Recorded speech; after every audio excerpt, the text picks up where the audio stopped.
excess, obsession, perfection. These are the unassuming traits that Slaanesh, the entrapped god of chaos, stalks for within the souls of mortals. Many assume that Slaanesh is a god of depraved carnal desires, but in truth, they lust for those diseased with obsession. For warriors, it can come from perfecting the technique of a killing stroke. For the gardener, it is finding the right, dazzling conditions to create an opulent garden of wonder. Slaanesh lingers in those searching for unparalleled excellence, no matter the cost. Slaanesh reels in ecstasy from the freed soul, no longer letting laws, subjugation, and discipline entrap their unfettered desires. And once Slaanesh's gift helps them attain their lusts, the ecstasy is but a brief reward as they yearn for more to sate them, driving them into unrestrained debauchery. In the world that was, Slaanesh feasted savagely on nearly every elfin soul, save for a few. The soul of an elf was sweeter tasting than any other soul, for elves were able to feel emotions elevated beyond any other being. The anguish in their screams were a premium marinade for the soon-to-be devoured soul. Slaanesh's discriminate harvest would see these elfin souls avenged when the curiosity of the mortal realms lured them over.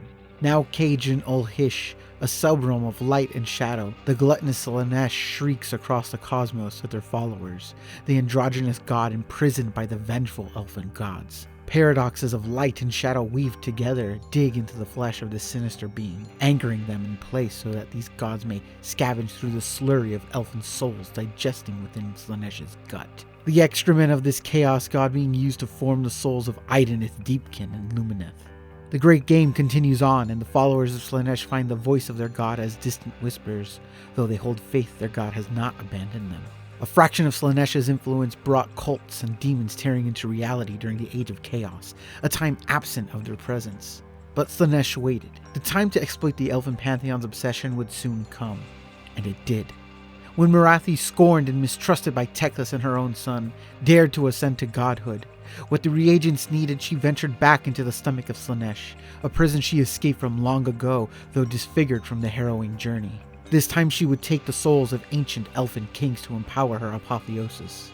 Hesitation froze Morathi's heart for a moment when she gazed upon the soul of one of the elfin kings. Was it an Aryan? The pause of wonder was enough for the spirit to cleave her soul. This momentous event dropped Morathi's guard as 1,000 mouths opened across Slaanesh's body, spewing out an ill-formed, writhing mass which fled through a portal to the mortal realms, which she, the Shadow Queen, had left open. The followers of Slaanesh felt the call of this amalgamation. It was an egg, the afterbirth of a being known as a newborn. The God-seekers, devout worshippers of Slaanesh who knew their god was somewhere out there, rejoiced in unrestrained debauchery. The sins they would commit in the name of the newborn would incubate it. And they were successful. Tearing through the meaty shell, the Xessa and Senessa, the twin souls, the voice and talent of Slaanesh were birthed.